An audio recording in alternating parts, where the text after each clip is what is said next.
Mungkin bisa jelasin soal film ini mungkin dan karakternya masing-masing seperti apa?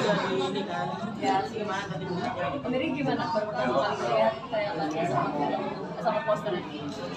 Kalau dari sudut pandang orang tua, memang kita ya aku pengen penasaran kan, karena aku sendiri belum nonton kan.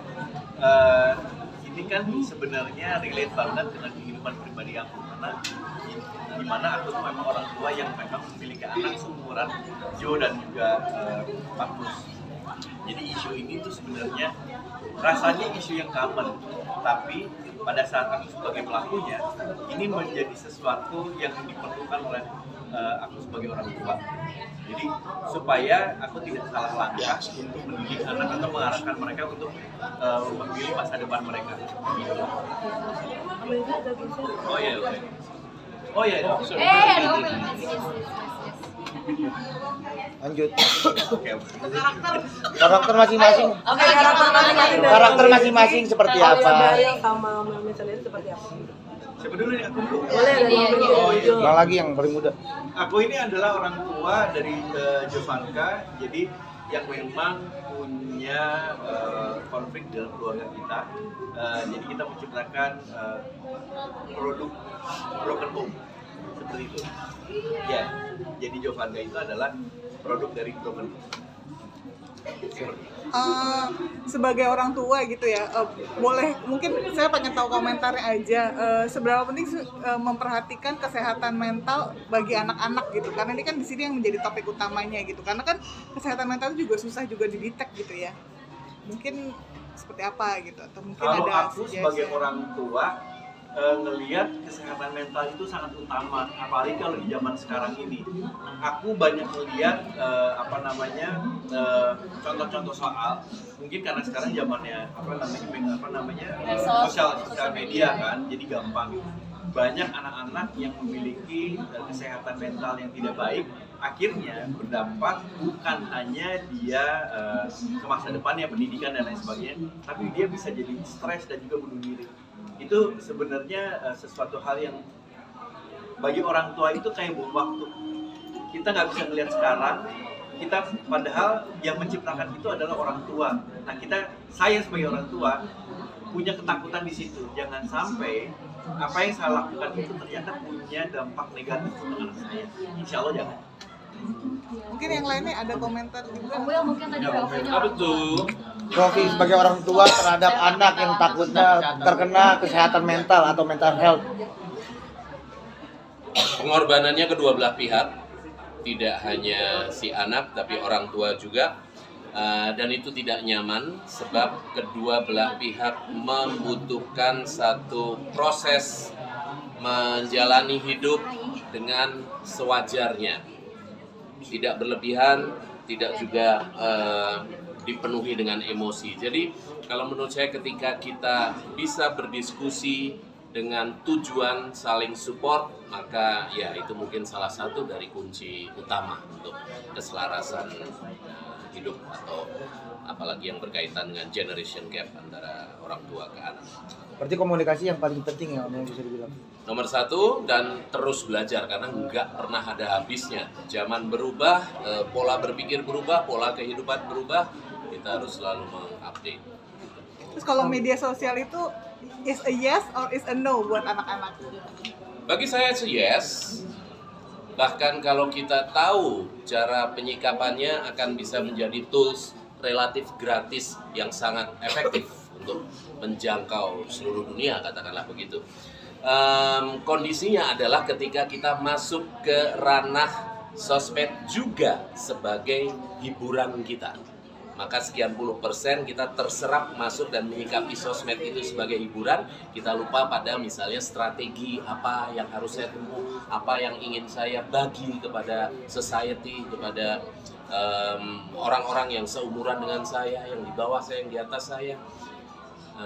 Karena keasikan menyikapi itu sebagai hiburan itu saja, padahal itu sebenarnya tools yang amat sangat efektif. Dan psikolog pun dibutuhkan nggak sih, Om, terkait hal ini? Jujur, untuk hal yang ini saya agak kuno. Ayolah, bisalah, jangan manja lah. Hidup nggak seberat yang kamu bayangkan. Be tough, ngobrol, tanya, marahlah. Tapi habis itu solusi yang dicari, bukan terus bergelut pada emosi-emosi negatif dan dibawa kepada keseharian. Harus punya juga kemampuan untuk menyembuhkan diri sendiri sih, terus terang, karena itu makin kesini makin penting dimiliki. Untuk segi dari anak muda-mudanya, Untuk karakter kamu sendiri Saya. seperti apa sih? Baik, saya berperan sebagai Brata, ayahnya Magnus, seorang ayah yang baik hati. Kenapa baik hati? Karena dia pekerja keras, dia punya kisah sukses dalam hidupnya, dia punya masa lalu yang tidak mengenakan, dan dia menerapkan hal itu kepada anaknya.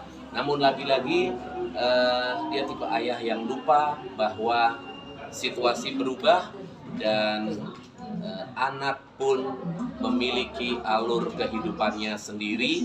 Orang tua memberikan pilihan 1, 2, 3, tapi jangan terjerumus ke pemaksaan.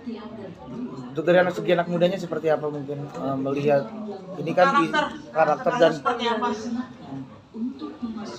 Aku tertarik sama pertanyaannya sebagai anak itu sih tadi. Kalau karakter mungkin tadi ada di spill. Kalau karakter Maria sendiri, karakternya friendly, easy going. Dia salah satu support system terbesarnya untuk Jovanka di karakter utamanya. Dia juga jadi tempat ceritanya Jovanka karena dari segi cerita sama sahabatnya itu bisa aku bilang 90% ceritanya Jovanka itu diketahui oleh Maria dibandingkan orang tuanya tahu sendiri. Dan dari situ kita bisa lihat adanya perbedaan penyampaian emosi dan juga kisah hidup seorang anak yang akhirnya dibagikan kepada teman sebayanya dibandingkan dengan ke orang tuanya sendiri. Kayak gitu sih kalau dari karakter Maria. Kalau aku di sini sebagai Koko, aku berperan sebagai Koko. Koko itu adalah satu-satunya sahabatnya Magnus. Jadi dia tuh dekat banget sama Magnus karena mereka itu tergabung dalam satu organisasi di mana siswa anak SMA itu yang suka naik gunung. Mahasiswa ya apa ya? Sispala. Terus jadi ketika si Magnus memutuskan untuk tidak lagi naik gunung, jadi Koko ini satu-satunya orang yang mencoba untuk membujuk lagi si Magnus ini untuk naik gunung. Karena itu kan salah satu hobinya Magnus, dan dia tuh juga salah satu teman yang pendengar yang baik. Terus dia juga sebagai temannya Maria Jovanka, karena Jovanka pun butuh informasi tentang Magnus itu dari Koko. Terkait pertanyaannya dari anak, dari POV orang tua tadi, kalau dari anak memang ada cerita-cerita, banyak dari cerita dari teman-teman, aku pun sendiri. Kadang kita tuh untuk berkomunikasi dengan orang tua itu kadang ada gap antara pemaknaan soal berbakti gitu ya. Jadi misalnya kita ada memiliki suatu mimpi, tapi ternyata orang tua kita sudah memiliki berbagai macam cita-cita orang tua untuk kita gitu ya.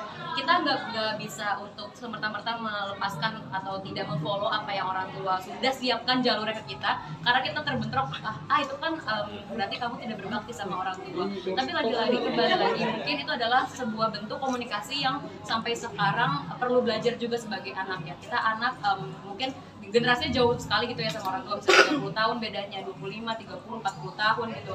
Pasti cara komunikasinya berbeda. Begitu juga dengan anak orang tua. Mungkin apalagi dengan media sosial ini, orang tua juga pastinya bisa untuk lebih beradaptasi juga bagaimana untuk cara komunikasi antara orang tua kepada anak-anaknya. Jadi simpulannya adalah memang komunikasi antara anak dan orang tua perlu menjadi isu yang sering kita berbincangkan agar nggak jadi isu yang tabu. siap. Oke. Siap. Promo dong. Promo. Saksikan gitu ya. Ya, saksikan. 31 Aku yang bilang film Bertaut Rindu gitu ya. Tanggal 31 Juli. Juli 2025 di bioskop.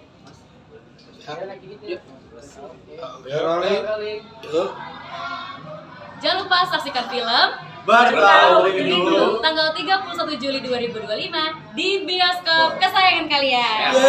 Jangan lupa nonton. Nonton. Oke, makasih. Terima kasih semuanya.